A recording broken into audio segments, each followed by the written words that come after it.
Welcome back to the show. You know, putting the joy back into baking and taking the fussy parts out of it is the aim for Irish chef Gemma Stafford. Her popular online cooking show, Bigger, Bolder Baking, has millions of fans who come to her for practical and easy tips on going to bake in the kitchen. Her new book, Bigger, Bolder Baking Every Day, is out, and she's sharing a traditional Irish treat with us just in time for St. Paddy's Day. Well, with St. Patrick's Day just around the corner, I have got you covered for traditional Irish dessert. I actually wanted to share with you a recipe from my new cookbook, Bigger, Bolder Baking Every Day. And this is from the chapter Breakfast in Minutes. We are going to be making traditional Irish scones. I love a scone, but they seem like they could be a little intimidating. Have you always made them? In Ireland, you know, we're a nation of tea drinkers and we love a good chat. So every morning around the country, people sit down and over a cup of tea always have scones. Like, I grew up eating scones. It's just a tradition when you go home. So they're really easy to make. The thing about Irish cooking is that it is a little bit like our Irish soda bread and our, our stews and things like that.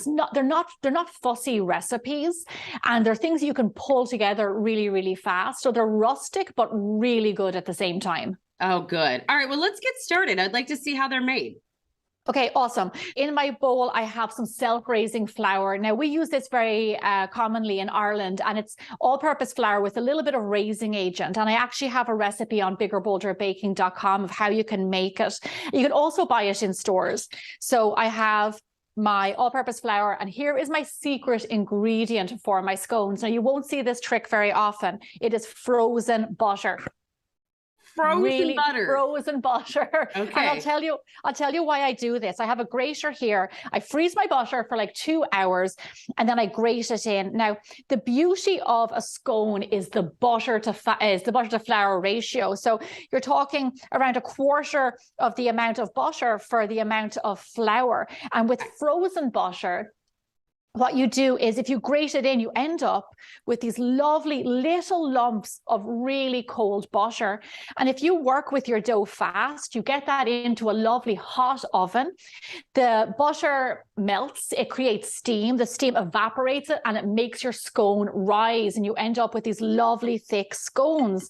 So frozen butter is a secret that I just shared with you guys now, and it's definitely the key to making like really great scones. That is a key secret. Are there other secrets in your new book, Bigger, Bolder Baking Every Day? Tell me about it. I have loads of secrets in there, actually, and I've got a section about frequently asked questions.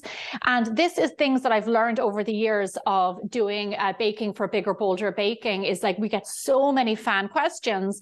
I'm just going to add in some sugar and some raising agent into my scone there as I'm talking to you, and my raisins, and I'm going to give that a mix around.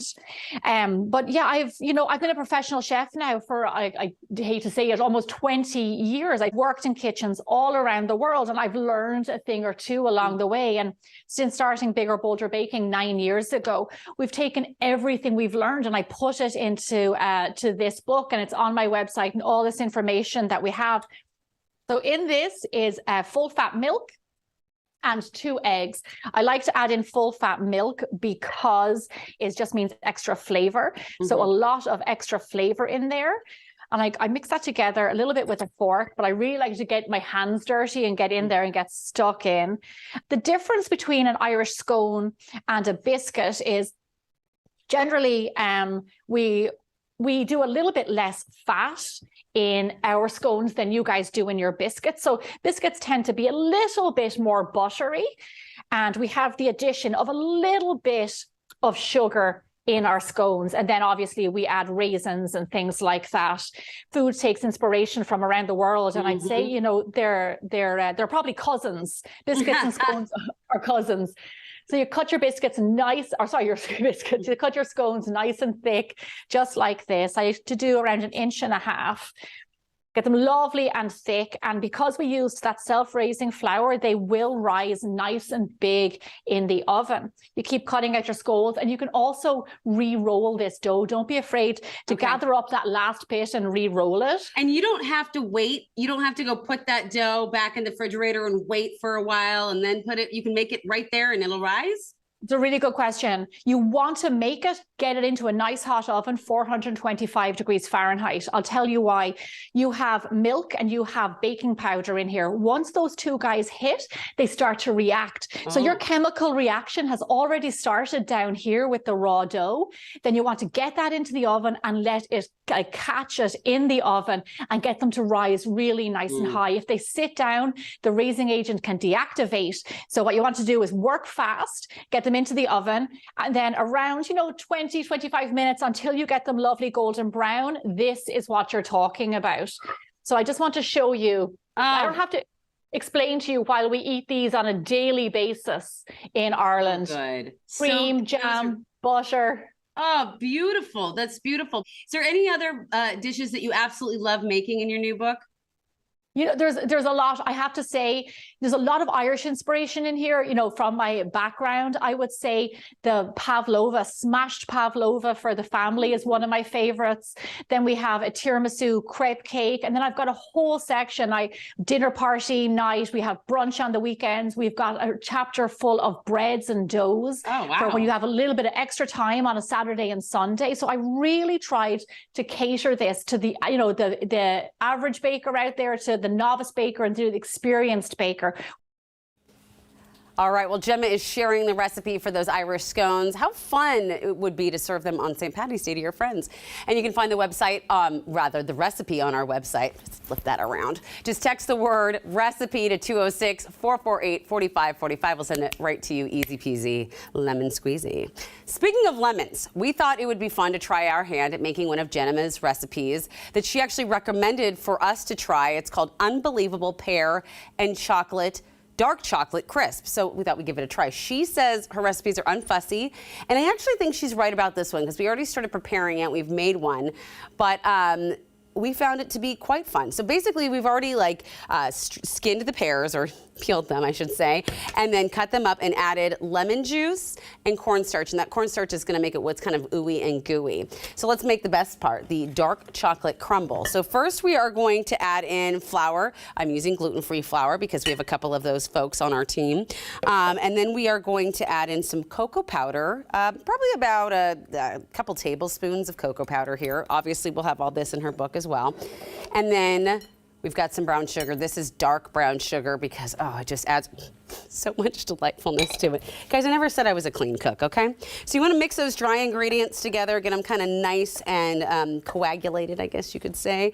And then before you add anything else, you want to just add a pinch of salt here. Always that little bit of salty flavor makes everything better. So once you've got it kind of mixed together, these ingredients, then that's when you add cold butter. Now, we used Irish butter, obviously, because this is an Irish dish, and we've got it chopped up pretty small and coarsely here. And at this point, instead of mixing it around, this is where you get your hands dirty. You want to get in there and really knead this into almost a breadcrumb-like consistency. But of course, I'm not going to do this right now because with the magic of TV, I have some already made. And so if you can get in there and see, it almost looks like fudge, but it's just so yummy. And then we're gonna add the best part, little pieces of dark chocolate. Ooh.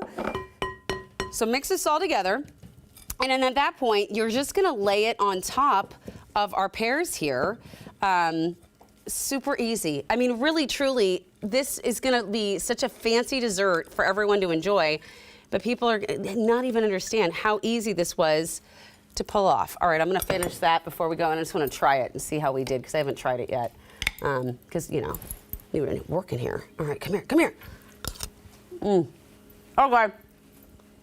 100% delicious. And if you wanna add a little color to that and make it, you can put some strawberries in there too, fresh ones after you're done cooking. That'll make it look really, really pretty and bright. All right, well,